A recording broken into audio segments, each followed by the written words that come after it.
Sir, मंत्री ने जो जवाब दिया है, सरकार तो स्वयं के बात स्वीकार करती है कि रजिस्ट्रियों में बहुत बड़े बड़े घोटाले हुए हैं। अभी कल का ताज़ा उदाहरण है, मुख्यमंत्री के अपने करनाल के अंदर तहसीलदार पकड़ा गया है। रजिस्ट्री घोटाले में उसको पकड़ने का काम किया गया। इसमें जो गड़बड़ी हो रही है वो गड़बड़ी सरकार स्वयं करा रही है, सरकार के संरक्षण में हो रही है। एक बड़ा उदाहरण आपको बताता हूं। जितने भी तहसीलदार लगाए गए, आपके 22 जिले हैं और 22 के 22 जिलों में एक एक तहसीलदार को ये काम सौंपा गया है। आपका जो गुड़गांव जिला है सबसे महत्वपूर्ण डिस्ट्रिक्ट है, उसमें तहसीलदार है दर्पण सिंह नाम का, कंबोज। उस अकेले के पास जो है मानेसर, सोना, पटौदी, फारूक नगर, वजीराबाद, इन तहसीलों का काम भी अतिरिक्त उसको दे रखा है। जबकि गुड़गांव के अंदर तो हर तहसील के अंदर तहसीलदार होना चाहिए, वहाँ सबसे ज़्यादा रजिस्ट्रियाँ होती हैं। एक ही आदमी को सारी रजिस्ट्री का काम सौंप करके उससे कमीशन के रूप में सीधा सीधा पैसा ऊपर तक जाता है। फिक्स है 5% से 8%। कोई आपके पास सबूत हो तो जरूर दे दें। मतलब हाउस के अंदर वेग ना कोई भी एलिगेशन लगाएं, सबूत भी दे दूंगा। वेग एलिगेशन ना लगाएं, कोई भी सबूत हो तो जरूर दे दें। आपने मेरे को पहले भी ये बात कही। हाँ, मैं कहता हूँ कि वेग एलिगेशन की बजाय जब इलाहाबाद के इलेक्शन का जिक्र किया तब भी सबूत की बात करी। वो एफिडेविट तैयार हो रहे हैं, वो भी मैं आपको दूंगा। ठीक है। और इसमें भी आपको कितने सबूत चाहिए वो दे दूंगा। आप करोगे क्या फिर उसके बाद? नहीं करेंगे, सरकार को सौंपेंगे, सरकार की जिम्मेवारी है तो आप ये करोगे। मैं आपको बता ही रहा हूँ, तो नाम बता रहा हूँ कि 22 तहसीलदार ऐसे बैठा रखे हैं जिनको अलग अलग तहसीलें बांट के दे रखी है और उनसे फिक्स है कि उन सब ने 5 से 8% पैसा जो है रजिस्ट्रियों के अंदर, कई जगह तो यहाँ तक भी है कि गजों के हिसाब से भी पैसे लिए जाते हैं। अभी 1 गज के 300 रुपये, 500 रुपये ये लिए जा रहे हैं। आपके बहादुरगढ़ के अंदर जो तहसीलदार बैठा है वो तो गज के हिसाब से पैसे लेता है। नाम बता देता हूँ मैं आपको तहसीलदारों के जिनके पास अतिरिक्त कार्यभार है। हाँ, इनकी संजय तहसीलदार है जिसके पास पुंडरी है, पेवा है, 2 अतिरिक्त उसके पास है। अम्बाड़ा कैंट में जो है उसके बाद शाहबाद का दे रखा है। तहसीलदार रादौर के पास लाडवा तहसील का है। राजबख्श तहसीलदार है करनाल में जिसके पास नीलोखेड़ी रिंदरी है। अब देख लो, सारे बता रहे हैं। इनको आप सबको टाइम तो दे देते, सारे बता देंगे कहाँ कहाँ कितना कितना पैसा लिया जा रहा है, क्योंकि ये सब एक एक तहसील से आते हैं। इनका रोज वास्ता है तहसीलदारों से। इसी तरीके से लुहारू का जो है उसके पास शिवानी का अतिरिक्त है। बारडा वाला उसके पास चरखी दादरी का है।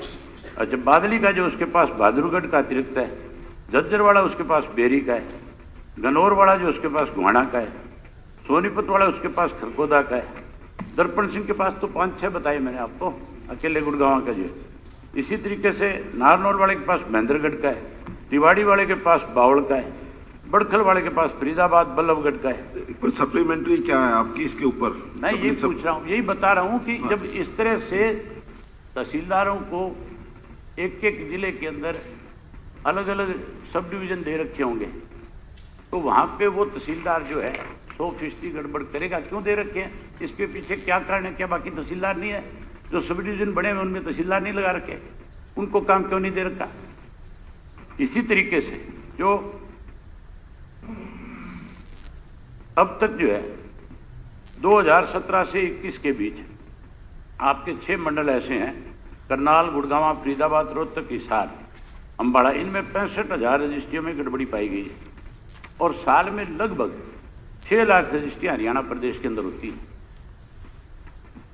इसमें पिछले दिनों एक जांच कराई गई थी और जांच भी उस वक़्त के जो आपके इस डिपार्टमेंट के एसीएस जो से कौशल साहब, उन्होंने जांच करी थी। उसमें 300 लोगों के विरुद्ध जांच में जिनके नाम पाए गए थे उनमें 150 के करीब नायब तहसीलदार और तहसीलदार शामिल हैं।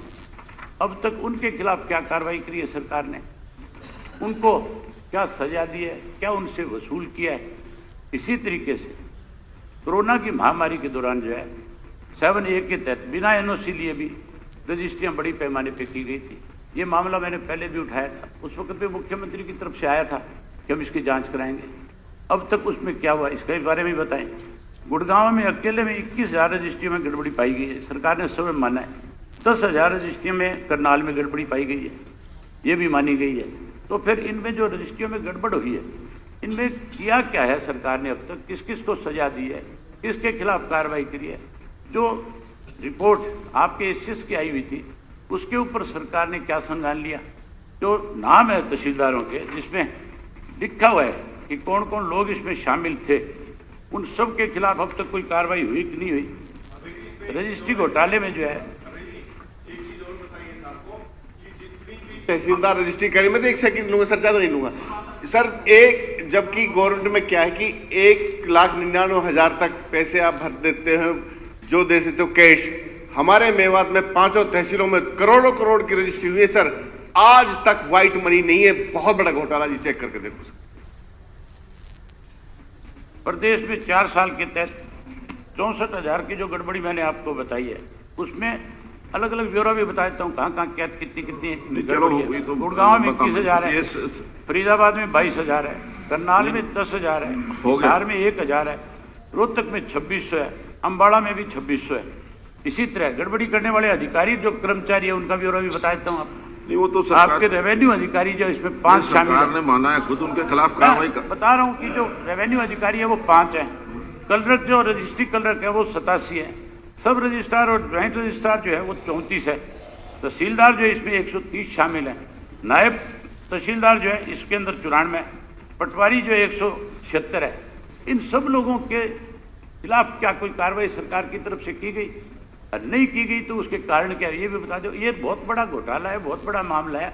6 लाख रजिस्ट्री सालाना यहाँ पे होती है। एक रजिस्ट्री में अगर कोई लाख रुपया भी रजिस्ट्री में खा रहा है, लाख से ज़्यादा खा रहे, मैं तो एवरेज बता रहा हूँ, तो भी कितना पैसा बनता है। ये सब पैसा जा कहाँ रहा है, कौन खा रहा है इसको? मुख्यमंत्री जी आपसे कहना चाहूँगा कि इस सारे मामले की जाँच कराओ। इस सारे मामले की जब जाँच करोगे तब पता लगेगा कि आपके नाक के नीचे क्या हो रहा है। आपको अंदाजा तो लगेगा इस बात का। या तो दोनों सप्लीमेंट्री और आप भी मस्त हो रहे हैं। 1 मिनट।